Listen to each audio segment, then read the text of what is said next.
Hey guys, so I just recorded a video in response to the question, like, how should Christians be responding to Black Lives Matter?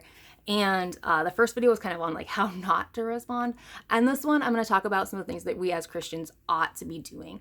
One of the big things is when a brother or sister in Christ or any human is mourning, mourn with them. If people are hurting, try to relate to them. Like, basic empathy is something that Christians should be doing. We should be practicing that. We don't have to agree. Like, if someone is hurting, you relate to them and you love them and you care for them. Like, this is pretty basic human relationship, right?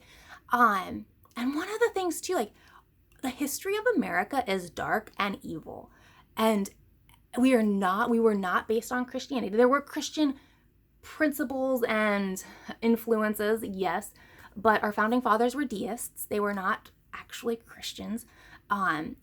And the enslavement of people in the United States was created. Chattel slavery was created. It did not exist before. And so people group creating laws is not how that's not a Christian nation.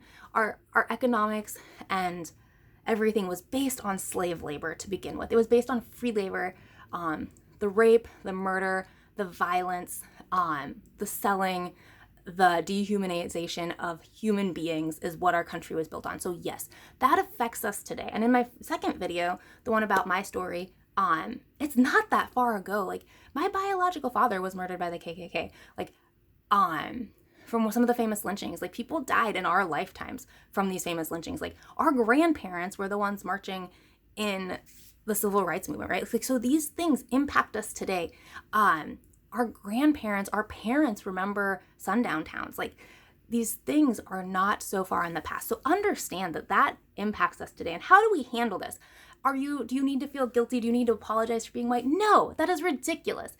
That is ridiculous. But I will ask that Christians, you acknowledge the history, that it's awful and evil. And in that acknowledgement, lament and work through those emotions. It should be hard. You should cry. You should be angry.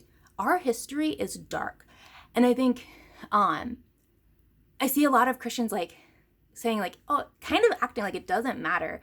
And that we're this great country where if anything is wrong with this country, our Christian faith is shaken. And that makes no sense, guys. Like, if we are putting people first, if we are being brotherly to our fellow believers and to human beings, if you are being a decent person, we ought to be mourning with people. We ought to be lamenting. We ought to be listening to these stories. We ought to be able to denounce things that are hurtful and harmful to people.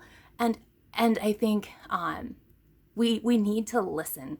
We need to listen and try to understand things and people, guys. Yeah, I should not be able to say with, I don't know the right word. I should not be able to say that church is one of the hardest places to be a Black person. A white church is one of the hardest places to be a Black person. And there's a lot of great, like, I love our church. I love people that go there. I think there's, like, our pastor is amazing.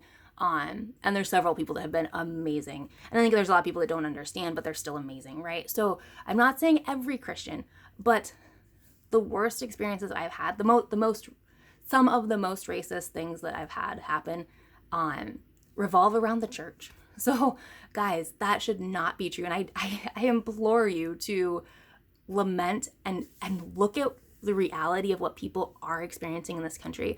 Your experience is not the same as everybody else's. And I think we need to understand that, and we need to be able to interact and engage with people who have had different experiences. And we need to be able to do so in a respectful and loving and caring way. And that's hard, but it's time to learn and time to start doing it now.